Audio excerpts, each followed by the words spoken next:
तुर्की एक कैसा देश है?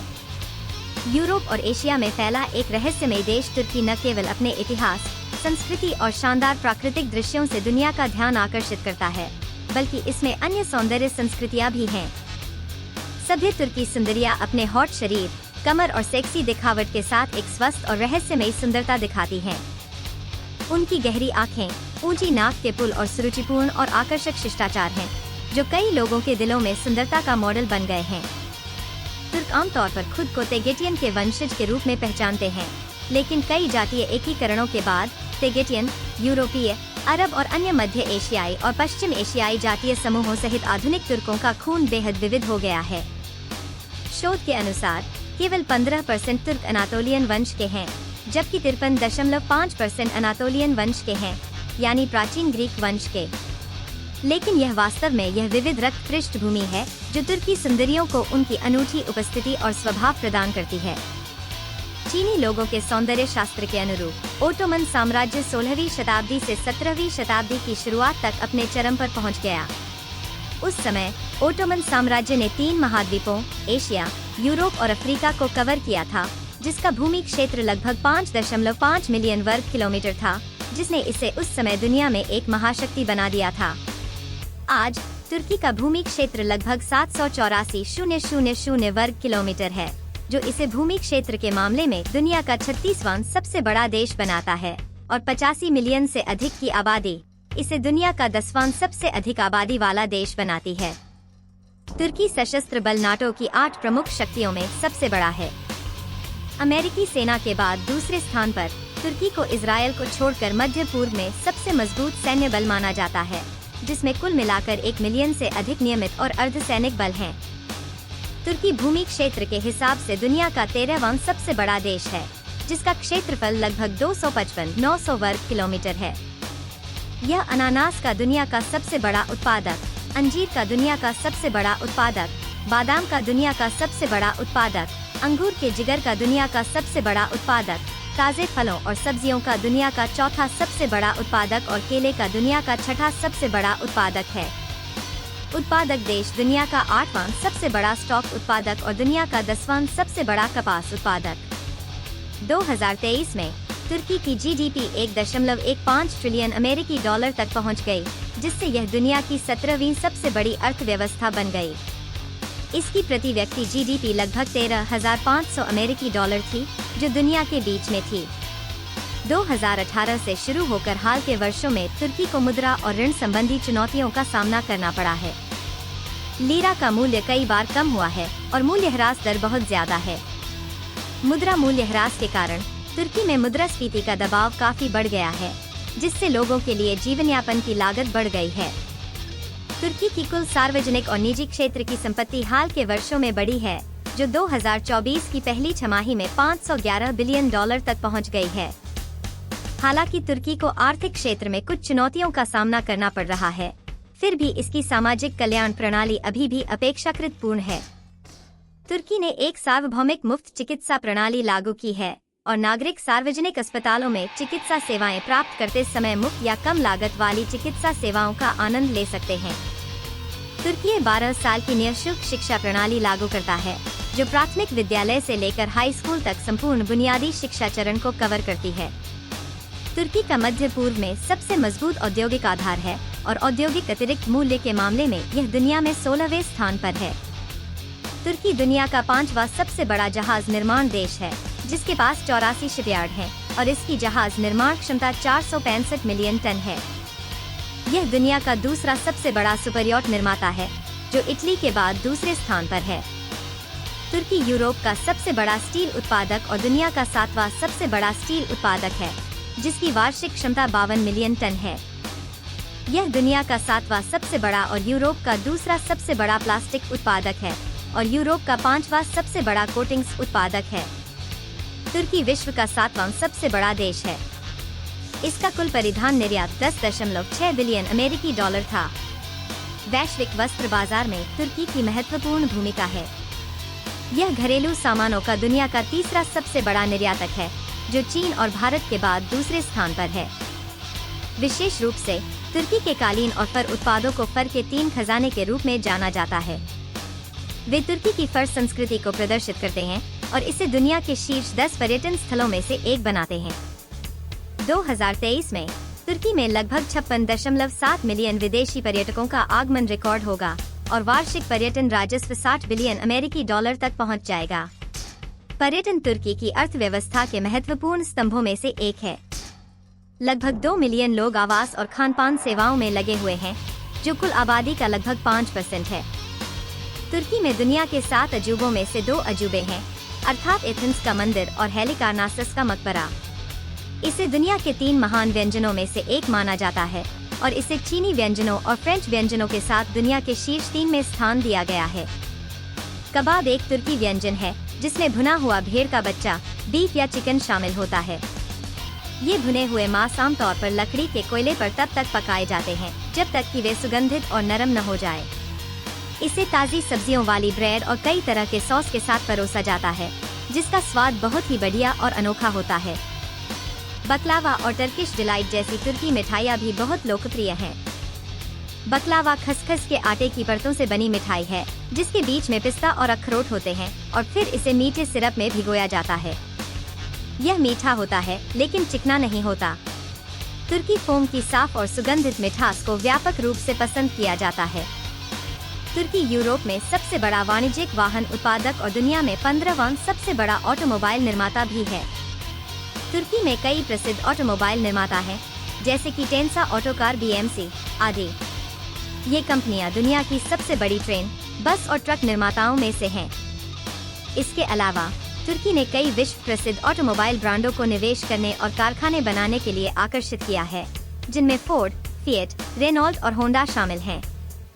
इन ब्रांडों के जुड़ने से तुर्की की ऑटोमोबाइल उत्पादन क्षमता में और वृद्धि हुई है। 2 ट्रिलियन अमेरिकी डॉलर से अधिक है, जिसमें मुख्य रूप से संगमरमर, प्राकृतिक खनिज और मिट्टी शामिल हैं, जिनमें संगमरमर के भंडार दुनिया के कुल भंडार का लगभग 4% हिस्सा हैं। तुर्की के क्वार्ट्ज क्रिस्टल के भंडार दुनिया के कुल भंडार का 60% से अधिक हिस्सा हैं, जो इसे दुनिया का सबसे बड़ा क्वार्ट्ज क्रिस्टल रिजर्व देश बनाता है, और इसके विभिन्न खनिजों के भंडार दुनिया के कुल भंडार का 70% हिस्सा हैं, जो इसे दुनिया का सबसे बड़ा गुणवत्ता वाला देश बनाता है। तुर्की के पास काले सागर में प्राकृतिक गैस के बड़े भंडार हैं, जिनमें लगभग 405 बिलियन क्यूबिक मीटर प्राकृतिक गैस भंडार है। तो तुर्की किस तरह का देश है? अगला, चलिए इस खूबसूरत देश में चलते हैं, जो यूरोप और एशिया के बीच एक सेतु और पर्यटकों के लिए स्वर्ग है। तुर्की अपने भूगोल, मानविकी, शहरी दृश्यों और ऐतिहासिक संस्कृति का विस्तार से पता लगाता है। तुर्की गणराज्य, जिसे तुर्कों की भूमि के रूप में भी जाना जाता है, यूरेशियन महाद्वीप के जंक्शन पर स्थित है। तुर्की का क्षेत्रफल 783,600 वर्ग किलोमीटर है। 97% भूमि एशिया में एशिया माइनर प्रायद्वीप पर स्थित है और शेष 3% यूरोप में बाल्कन प्रायद्वीप का अनूठा वितरण तुर्की को एशियाई और यूरोपीय दोनों सांस्कृतिक विशेषताओं वाला देश बनाता है। हालांकि तुर्की का यूरोपीय हिस्सा अपेक्षाकृत छोटा है, लेकिन यह देश की आबादी का 10% से अधिक हिस्सा है। तुर्की की तटरेखा 7,200 किलोमीटर लंबी है और भूमि सीमा 2,648 किलोमीटर लंबी है, जो काला सागर को रोमानिया, यूक्रेन और रूस से जोड़ती है। उम्मीद है कि तुर्की पूर्व में आर्मेनिया, ईरान, इराक, भूमध्य सागर, एजियन सागर, पश्चिम एशिया और बुल्गारिया से जुड़ेगा, और इसकी बेहतर भौगोलिक स्थिति तुर्की को पूर्व और पश्चिम को जोड़ने वाला एक महत्वपूर्ण पुल बनाती है, और यह भूमि और समुद्री परिवहन दोनों में एक महत्वपूर्ण स्थान रखता है। 2023 तक तुर्की की कुल जनसंख्या लगभग 85.37 मिलियन है, जिसमें जातीय तुर्क 80% से अधिक और फिल्डिड्स लगभग 15% हैं। यह एक धर्मनिरपेक्ष देश है, जिसका कोई आधिकारिक राज्य धर्म नहीं है, लेकिन अधिकांश तुर्क मुसलमान हैं जो इस्लाम में विश्वास करते हैं, जिनमें से 85% सिडनी संप्रदाय से संबंधित हैं। आधिकारिक भाषा तुर्की है, जो तराब भाषा परिवार से संबंधित है। अगस्तान भाषा की राजधानी अंकारा न केवल तुर्की की राजधानी है, बल्कि देश का राजनीतिक, आर्थिक, सांस्कृतिक और परिवहन केंद्र भी है। यह अनाया पठार के उत्तर पश्चिम में अनातोलियन प्रायद्वीप पर स्थित है। यह लगभग 5.846 मिलियन की आबादी के साथ तुर्की का दूसरा सबसे बड़ा शहर है। मुख्य आकर्षणों में तुर्की राष्ट्रीय फनून अंकारा, कैसल अंकारा सभ्यता इतिहास संग्रहालय और कैटेपिचन शामिल हैं। इस्तांबुल तुर्की का सबसे बड़ा शहर और बंदरगाह है। यह तुर्की के उत्तर पश्चिम में स्थित है, जो यूरोप और एशिया के 2 महाद्वीपों में फैला हुआ है। लगभग 15.9 मिलियन की आबादी के साथ यह तुर्की का सबसे अधिक आबादी वाला शहर है। इस्तांबुल का इतिहास बहुत पुराना है। यह कभी पूर्वी रोमन साम्राज्य और ओटोमन साम्राज्य की राजधानी हुआ करता था और इसने कई सभ्यताओं के उत्थान और पतन को देखा है। प्रसिद्ध आकर्षणों में हागिया सोफिया, ब्लू मस्जिद, टोपका पैलेस, बस बम्बारी आदि शामिल हैं। इसके अलावा बोस्फोरस जलमरूमध्य पर क्रूज भी इस्तांबुल के दर्शनीय स्थलों का अनुभव करने का एक शानदार तरीका है। अंताल्या तुर्की के भूमध्य सागरीय तट पर स्थित है। यह दक्षिणी तुर्की का एक महत्वपूर्ण शहर है, जिसकी आबादी लगभग 261 है। अंताल्या की स्थापना 2री शताब्दी ईसा पूर्व में हुई थी और यह ग्रीस, रोम और फारस जैसी कई सभ्यताओं से प्रभावित रहा है। मुख्य आकर्षणों में कैलिसी, ऐतिहासिक हेड्रियन गेट, बुद्धिम और इलिया का पुरातत्व संग्रहालय शामिल हैं। मध्य तुर्की में अनातोलियन पठार कप्पादोसिया का मुख्य क्षेत्र है, जो अपने अद्वितीय ज्वालामुखीय परिदृश्य के लिए प्रसिद्ध है। ये ज्वालामुखीय लवण प्राचीन काल में ज्वालामुखी विस्फोटों से बने थे। ग्रिमिक क्षेत्र में समुद्र का घनत्व अपेक्षाकृत अधिक है, जिसकी औसत ऊंचाई 1000 मीटर से अधिक है। इस क्षेत्र में समतल जमीन पर अजीबोगरीब आकृतियों वाली कई छोटी चोटियां हैं। इनमें से कुछ चोटियां कोणीय हैं और कुछ गोल हैं। मशरूम के आकार के चमत्कारों के मुख्य आकर्षणों में गोरे में ओपन एयर म्यूजियम और नेशनल पार्क शामिल हैं। सूर्योदय और परिदृश्य के चमत्कारों को देखने के लिए गोरेमे के ऊपर हॉट एयर बैलून की सवारी करना भी एक अनूठा अनुभव है।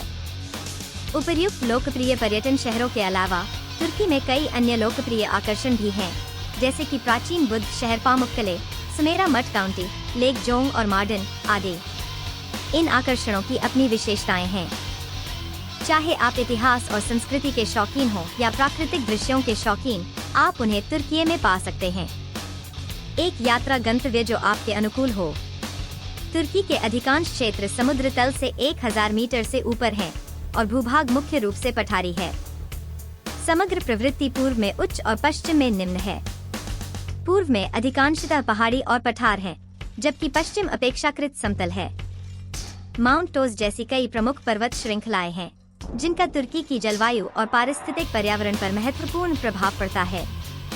तुर्की के भूभाग की विविधता के कारण इसमें दक्षिणी तटीय क्षेत्रों की विविधता भी मौजूद है, जिसमें सामान्य भूमध्य सागरीय जलवायु है, जिसमें गर्म और शुष्क ग्रीष्मकाल और हल्की और बरसाती सर्दियां होती हैं।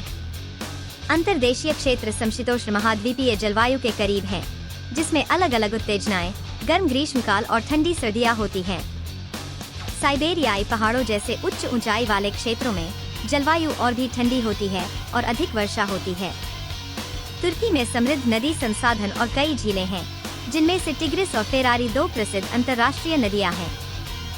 सभी नदियां तुर्की से निकलती हैं। फ्राह नदी 2943 किलोमीटर लंबी है। यह एशिया और इराक से होकर बहती है और अंत में इराक के बसरा के पास टिग्रिस नदी से मिलती है, जिससे शत अल अरब नदी बनती है, जो फारस की खाड़ी में बहती है। डिगोरिस नदी पश्चिम एशिया की सबसे बड़ी नदी है, जिसकी कुल लंबाई लगभग 1950 किलोमीटर है। लगभग 37,500 वर्ग किलोमीटर के क्षेत्र के साथ तुर्की में कई खूबसूरत झीलें भी हैं, जिनमें से लेक वान तुर्की की सबसे बड़ी झील है।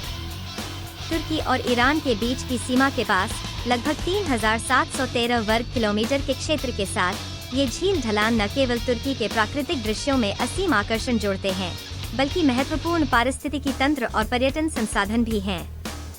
तुर्कों के पूर्वजों का पता मध्य एशिया के तोजिउ जनजातियों से लगाया जा सकता है, जो धीरे धीरे एशिया माइनर में चले गए और स्थानीय लोगों के साथ विलीन हो गए। 1299 में उस्मान प्रथम ने एशिया माइनर में ओटोमन साम्राज्य की स्थापना की। 3 महाद्वीपों में एक शक्तिशाली देश, इसका क्षेत्र सुलेमान द मैग्निफिसेंट के शासनकाल के दौरान अपने चरम पर पहुंच गया और इसके शासन क्षेत्रों में बाल्कन प्रायद्वीप, मध्य पूर्व और उत्तरी अफ्रीका शामिल थे।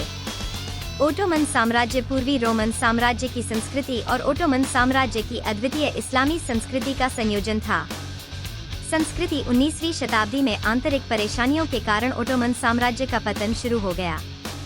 प्रथम विश्व युद्ध के बाद ओटोमन साम्राज्य का पतन हो गया। 1919 में केमल ने विदेशी आक्रमण के खिलाफ राष्ट्रीय मुक्ति युद्ध का नेतृत्व किया। 29 अक्टूबर 1923 को तुर्की गणराज्य की स्थापना हुई और वेनेजुएला को पहला राष्ट्रपति चुना गया। गणतंत्र की स्थापना के बाद तुर्की ने राजनीति, अर्थव्यवस्था, संस्कृति और अन्य पहलुओं सहित एक आधुनिक दर्पण को लागू करना शुरू किया। तुर्की यूरोपीय मॉडल को लागू कर रहा है और पश्चिमी समाज में एकीकृत होने का प्रयास कर रहा है। यूरोप और एशिया में फैला यह आकर्षक देश अपने प्राकृतिक दृश्यों, ऐतिहासिक और सांस्कृतिक पृष्ठभूमि और समृद्ध पर्यटन संसाधनों से दुनिया भर के पर्यटकों का ध्यान अपनी ओर आकर्षित करता है। यदि आपके पास अवसर हो तो क्या आप इस भूमि पर कदम रखना चाहेंगे जो प्राचीन सभ्यता और आधुनिक जीवन शक्ति का संयोजन करती है, और खुद तुर्की के अनंत आकर्षण का पता लगाना चाहेंगे? या क्या आपने इस जादुई भूमि में अविस्मरणीय कौशल और अद्वितीय अनुभव छोड़े हैं? टिप्पणी अनुभाग में संदेश छोड़ने के लिए आपका स्वागत है। आज के डेफी ग्लोबल जियोग्राफी को देखने के लिए आपका धन्यवाद। अगर आपको हमारी सामग्री पसंद आती है तो कृपया हमें अपनी पसंद